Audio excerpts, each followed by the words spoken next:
This movie is much better than I expected because it's basically a possession movie crossed with a found footage movie, which we had a lot. But this movie has an interesting twist. The whole TV show aspect of it is really interesting. Like the beginning is a bit slow. There's somebody narrating who the guy is, how he got his TV show, and it's a bit boring. But the TV show part is really nice.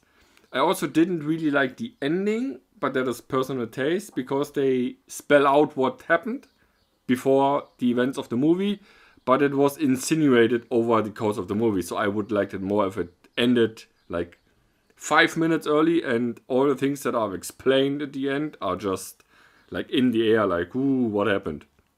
The actors all do a great job, especially the lead actor, whose name I cannot really pronounce, but he's Polka Dot from Suicide Squad. I think it's David Dunstamalchi.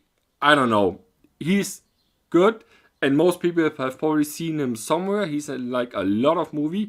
It's always like a side character or a comedic character. I don't think I ever seen him in a lead role, but he's really good. Also really good is the young woman who plays the possessed girl, Ingrid Torelli. A nice, easy name.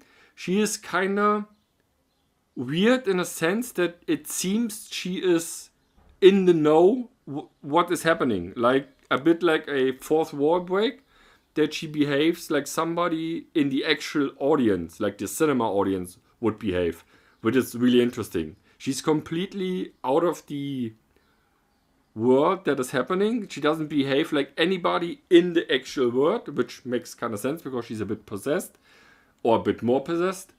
But overall, this is a really surprising movie. Like most horror movies are not really horror movies, they are just jump scares. This isn't that.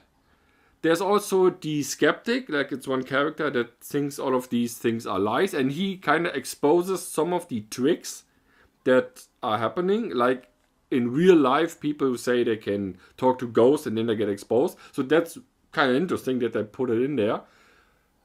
But overall, it is very entertaining. It's not too long, even though the beginning and the end could be cut like 5 minutes each or 10 minutes each. It's still not a long movie. It's quite entertaining. So if you get the chance to see it, see it. I would even say go to a cinema because the entirety of the TV show is shot in like a 4:3 ratio. Even though in the trailer it is not. Like in the cinema, it was the entirety that is the TV show footage was 4:3. Just the behind the scenes things are like normally, which is a nice touch. Overall, it is really funny how they match the talk show aesthetic, like with commercial breaks and the guy on the side with the band who does jokes. It's a really interesting concept, something completely different. At least I have never seen a horror movie like this, and a very interesting new take on the possession found footage movie, which there are a lot of. So if you like conventional horror movies, I would say you should definitely watch this.